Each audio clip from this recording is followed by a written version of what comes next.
Parliament వర్షాకాల సమావేశాల్లో నేడు ఎంతో కీలకం కానుంది.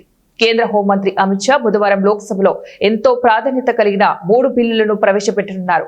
ఇందులో ప్రజాప్రతినిధుల తొలగింపునకు సంబంధించిన బిల్లు ప్రత్యేకమైనదిగా చెప్పుకోవచ్చు. తీవ్రమైన నేరారోపణలతో అరెస్ట్ అయిన ప్రజాప్రతినిధులను పదవుల నుంచి తొలగించేలా మార్గం చూపే బిల్లును పార్లమెంటులో ప్రవేశపెట్టనున్నారు. ఈ ప్రాతిపదిన చట్టం ప్రధాని, కేంద్ర మంత్రులు, ముఖ్యమంత్రులు, కేంద్రపాలిత ప్రాంతాల మంత్రులకు సైతం వర్తిస్తుంది.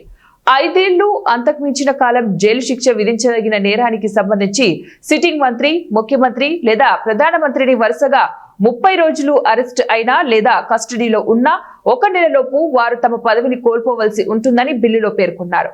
అంటే వరుసగా 30 రోజులు కస్టడీలో ఉన్నత పదవుల్లోని వారు ఉంటే వారు 31వ రోజు రాజీనామా చేయాలి లేదా వారు ఆటోమేటిక్ గా తొలగించబడతారని బిల్లు తెలిపింది. ఈ బిల్లులో ఏ రకమైన క్రిమినల్ అభియోగాలు ఉన్నాయో ఇంకా వివరించినప్పటికీ వారిపై ఆరోపించిన నేరానికి కనీసం 5 సంవత్సరాలు జైలు శిక్ష విధించి ఉండాలి. ఇది హత్య, భారీ అవినీతి వంటి తీవ్రమైన నేరాలను కూడా వర్తిస్తుంది. ఈ బిల్లుపై ప్రతిపక్ష పార్టీలు ఇంకా స్పందించలేదు.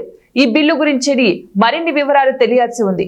రాజ్యాంగంలోని ఆర్టికల్ 75లో కొత్త 5 నిబంధనలను ప్రభుత్వం ప్రతిపాదించింది.